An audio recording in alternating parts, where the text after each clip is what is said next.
नमस्कार। हमारा उत्तराखंड पर्वतों की गोद में बसा हुआ वो प्रदेश जहां साल भर हजारों कार्यक्रम होते हैं। इन कार्यक्रमों की शान होते हैं हमारे अपने लोक कलाकार, जो अपने गीतों, सुरों और नृत्य से हर मंच को रोशन कर देते हैं। मंच पर उनका स्वागत होता है, सम्मान होता है, तालियों की गड़गड़ाहट में उनकी कला की गूंज दूर दूर तक पहुंचती है। लेकिन जब यही कलाकार हमें छोड़कर अनंत यात्रा पर निकल जाते हैं तो उनकी यादें धुंधली पड़ जाती हैं। मंच की वो तालियां थम जाती हैं और अक्सर उनके योगदान को याद करने वाला केवल उनका परिवार और कुछ करीबी ही रह जाते हैं।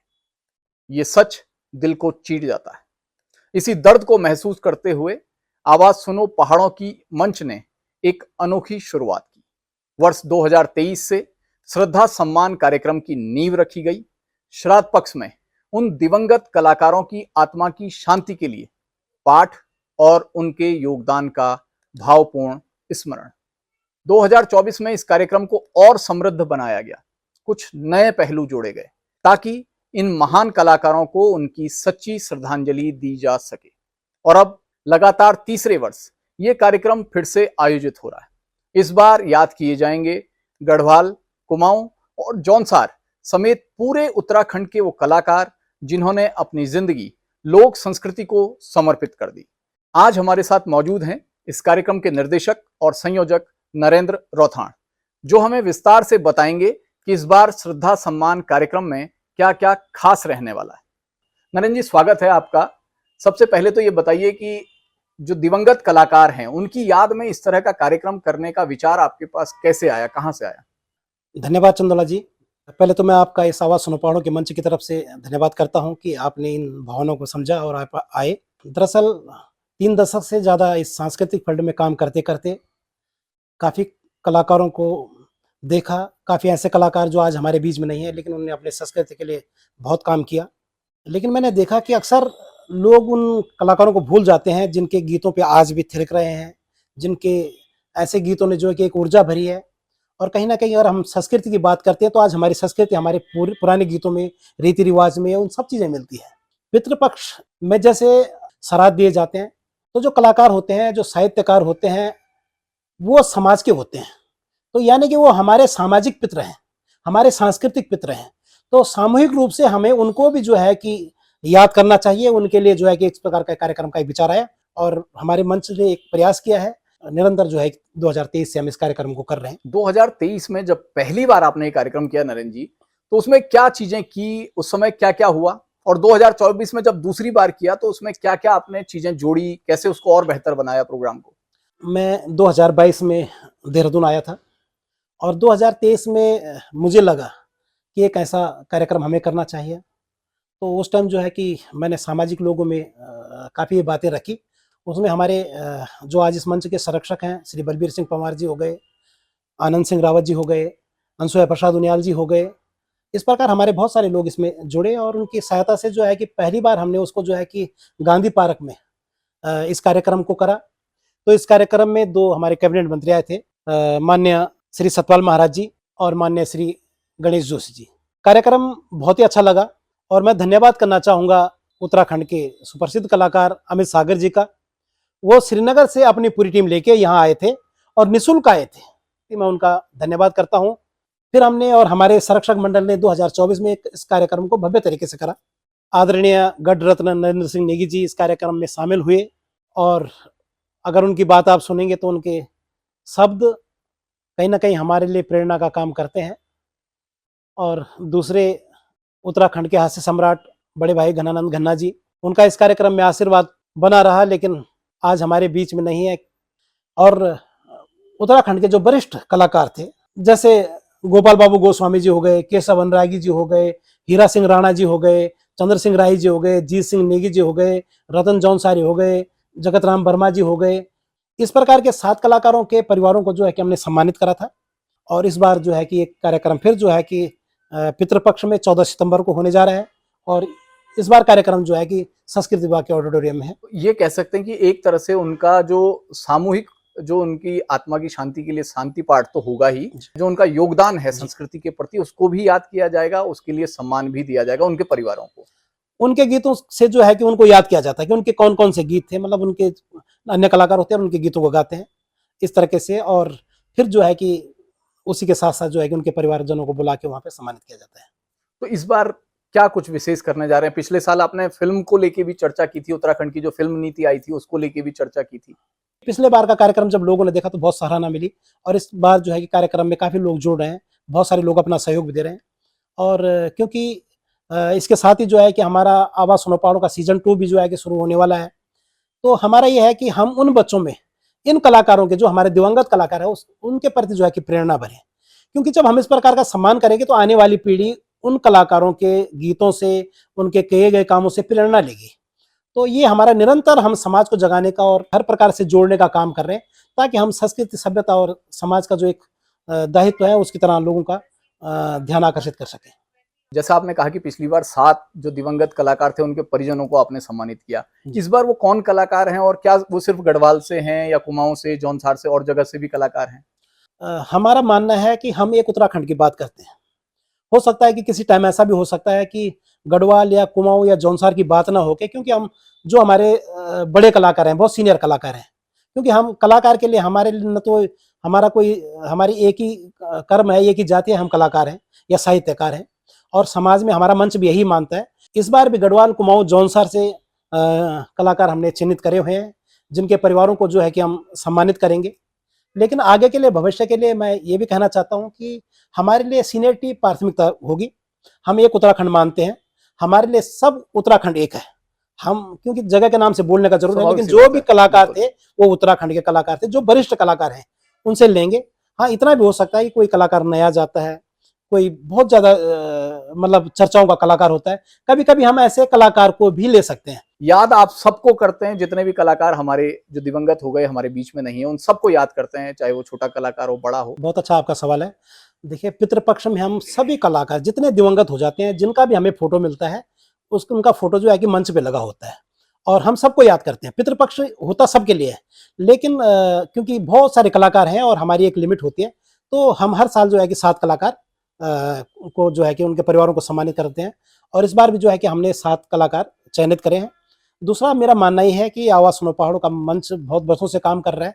ऐसे भी बहुत सारे लोग हैं जिन्होंने जो है कि आवाज़ सुनो पहाड़ों के मंच का मार्गदर्शन करा, उसका सहयोग करा, और आज हमारे बीच में नहीं हो। तो हम थोड़ा-सा 3 लोग उनमें से भी रखेंगे जो सामाजिक कार्यकर्ता के रूप में काम करते हैं। रौथाड़ जी, आप कार्यक्रम आयोजित करते हैं, हर साल उन कलाकारों को याद भी करते हैं, लेकिन उन यादों को संजोने के लिए आप क्या कर रहे हैं? उन कलाकारों के बारे में हमारी अगली पीढ़ी को भी पता चलता रहे, उसके लिए क्या कर रहे हैं? हमारे मंच ने जो है कि कुछ डिसाइड करा है। पिछले जिन कलाकारों के परिवारों को हमने सम्मानित करा, और इस बार हम जिन परिवारों को सम्मानित करने जा रहे हैं, उस पे जो है कि हमारे एक स्मारिका भी हम बना रहे हैं, और हर साल ये चीज़ रहेगी, ताकि उन कलाकारों के बारे में अधिक से अधिक जानकारी उनके उस किताब में जोड़ सकें, और एक एक जो है कि एक दस्तावेज बनता जाएगा। हमारी हर साल एक किताब आएगी, तो संस्कृति के लिए, कलाकारों के बारे में उसमें लिखा जाएगा, तो वो एक रिकॉर्ड रहेगा। और कभी अगर कहीं पर जरूरत पड़ती है कि किस कलाकार ने क्या किया था, किस कलाकार की क्या चीज़ें हैं, तो उन किताबों से वो मिल सकता है। तो इस प्रकार का हम एक रिकॉर्ड को भी संजोने का काम कर रहे हैं, और इसी दिन हम जो है कि एक अपनी स्मारिका भी कलाकारों के ऊपर जो है कि उसका प्रकाशन करेंगे। तो ये कह सकते हैं कि न सिर्फ कलाकारों को याद किया जाएगा, न सिर्फ उनके योगदान को याद किया जाएगा, बल्कि उसको दस्तावेजीकरण भी उसका होगा, ताकि आने वाली पीढ़ियों को भी पता चल सके कि ये कौन कलाकार थे और इन्होंने क्या काम किया। देखिए, इससे एक बात बिल्कुल साफ होती है। हमारा पहले से एक आवाज़ सुनो पहाड़ों की मंच की एक मांग रही कि उत्तराखंड के जितने कलाकार हैं वो चिन्हित होने चाहिए, उनके पहचान पत्र बनने चाहिए, उनका मूल्यांकन होना चाहिए। हमारी जो परंपरागत चीज़ें हैं, चाहे वो ढोल सागर है, चाहे वो जागरी प्रथा है, चाहे वो मांगल है, चाहे वो पहाड़ों में, दूर क्षेत्रों में जो पंडिताई करते हैं, या वो संस्कृति के पार्ट हैं, सारी जितनी विधाएं हैं, या कोई काश्तकार है, या किसी प्रकार के स्पेशल जिनमें है, वो सब है, उनका चिन्हित होना जरूरी है, उनका रिकॉर्ड में आना जरूरी है। तभी हम, हमारा सरकार, हमारी ये सारी चीजें उस पर काम कर सकते हैं, जब उनके पास कोई रिकॉर्ड होगा, और क्या क्या चीजें हैं, क्या क्या विधाएं हैं, किन किन विधाओं से क्या काम हो सकते हैं। तो ये धीरे धीरे हम इस पर काम करेंगे, और इन किताबों में जो है कि ये चीजें भी जो है कि प्रकाशन में आएंगी। धन्यवाद रौथाड़ जी। ये रौथाड़ जी थे जिन्होंने हमें बताया कि इस साल कार्यक्रम में क्या होने जा रहा है, कैसे इसकी शुरुआत हुई और कैसे इस कार्यक्रम को एक नई ऊंचाइयों तक पहुंचाने की कोशिश की जा रही है। बहुत बहुत धन्यवाद चंदोला जी, और मैं चाहता हूँ कि इस बात को पूरा पहाड़ भी समझे, यहाँ की संस्कृति और संस्कृति कर्मी सब समझे। बहुत बहुत धन्यवाद। हमारे साथ आवाज सुनो पहाड़ों की मंच के मुख्य संरक्षक बलबीर सिंह पंवार भी मौजूद हैं। पंवार जी, पहले तो स्वागत है आपका। आवाज सुनो पहाड़ों की के मंच से जुड़ने का आपका अनुभव कैसा रहा? आप सामाजिक कार्यों में बहुत लंबे समय से हम आपको देखते हैं कि आप लगातार सक्रिय रहते हैं, समाज के हर वर्ग में अपना योगदान देते हैं, लेकिन आवाज सुनो पहाड़ों की मंच से जुड़ने का अनुभव कैसा रहा? आप कैसे उससे जुड़े? धन्यवाद चंदौला जी। मैं तो सबसे पहले श्री रथाण जी का आभार व्यक्त करता हूं कि जिन्होंने हम लोगों को इस आवाज सुनो पहाड़ों से जोड़ा और इस उत्तरांचल में आवाज सुनो पहाड़ों की एक नई शुरुआत की है।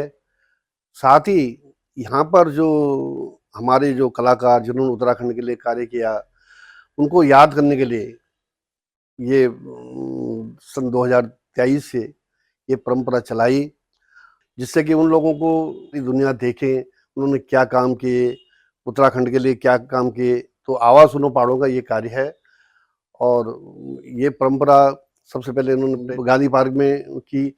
मैंने तब ये देखा तो तब मैं इससे प्रभावित हुआ इन लोग रोथाण जी से, और भव्य तौर से ये इन लोगों को याद किया जाए जिससे समाज भी जाने और दिवंगत कलाकारों को हम हर तरह से उनके कार्य प्रणाली को और उनको याद करें।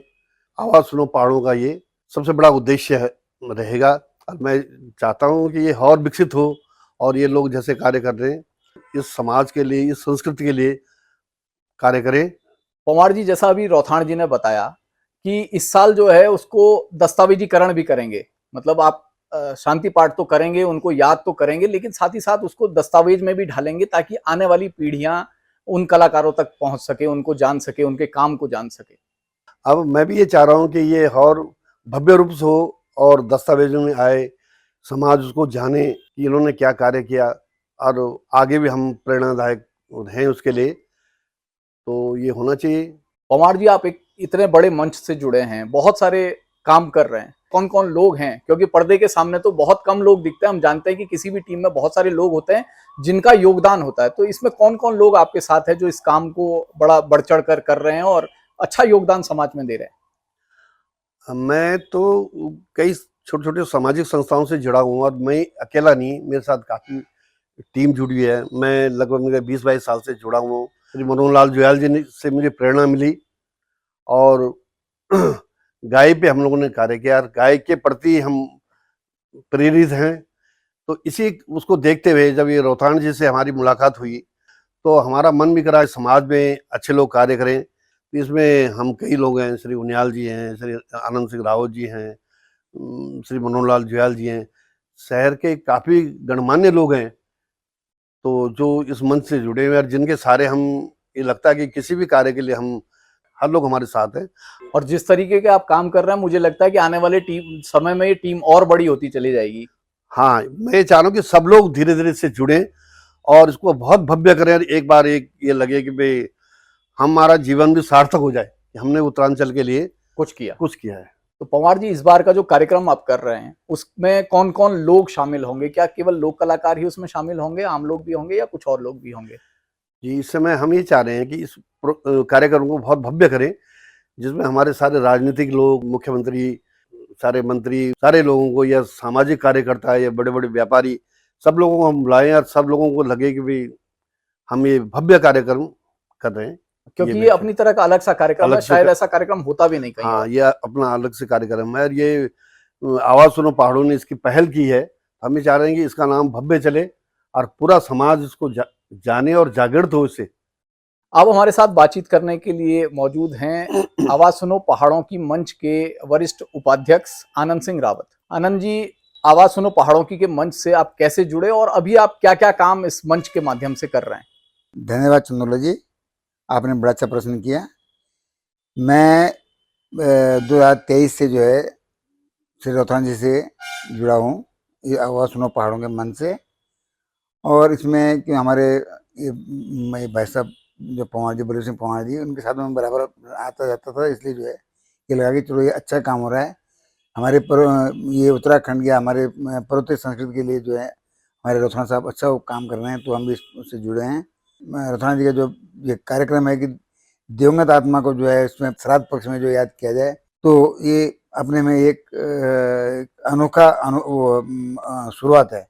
और यदि जो है सब लोग मतलब इसमें हम ये बढ़ चढ़ भाग लेंगे और इसको जो है जितना वो करेंगे तो ये जो है आगे लिए दिन पर दिन जो है बढ़ता रहेगा और हमें पूरी उम्मीद है कि हमारे ये आवाज़ सुनो पहाड़ों का वो जो है काफ़ी अपनी ऊंचाइयों पे छुएगा और अच्छा काम करेगा। तो जो ये आवाज सुनो पहाड़ों की का मंच है, इसके जरिए अभी क्या क्या काम होते हैं या क्या क्या हम कार्यक्रम चला रहे हैं अभी? अभी तो रतौना जी का मेरे मेन कार्यक्रम ये है कि बच्चों का जो है जो हमारे पहाड़ों के जो उभरते कलाकार हैं उनको जो है मंच मिला है एक, और उस मंच में हम यही देख रहे हैं कि जो हमारे जो जिनको जो है वो मंच नहीं मिलता अपने प्रोग्रेस दिखाने के लिए वो यहाँ पे आते हैं और वो टैलेंट शो जो होता है उसमें हमारे बच्चे जो है काफ़ी आगे निकल रहे हैं और आगे निकलेंगे भी। जो जिस तरह हमारे रतौना जी का जो प्रयास है निश्चित रूप से जो एक दिन जो है ऊंचाई पर छुएगा। आवाज सुनो पहाड़ों की का मंच एक ऐसा मंच है जो न केवल लोक संस्कृति के प्रचार प्रसार, उसके संरक्षण और संवर्धन के लिए काम कर रहा है, बल्कि पहाड़ की जो समस्याएं हैं, पहाड़ के जो मुद्दे हैं, उनके समाधान के लिए भी प्रयास कर रहा है। और जैसा कि हमारे जो तीनों आज के अतिथि थे, नरेंद्र रौथाण जी, बलबीर पवार जी और आनंद सिंह रावत जी, उन्होंने बताया कि कैसे आवाज सुनो पहाड़ों की का जो ये मंच है वो पहाड़ की एक सशक्त आवाज बनकर उभर रहा है। हमारे साथ आगे भी इसी तरह के और मेहमान जुड़ते रहेंगे। आवाज सुनो पहाड़ों की के मंच पर इस तरह की चर्चाएं लगातार होती रहेगी और आप तक पहुंचती रहेगी। इसलिए हमारे चैनल से जुड़े रहें। वीडियो पसंद आए तो लाइक, शेयर और कमेंट जरूर करें, और अगर आप नए हैं तो चैनल को सब्सक्राइब करना ना भूलें। धन्यवाद। आवाज सुनो पहाड़ों की।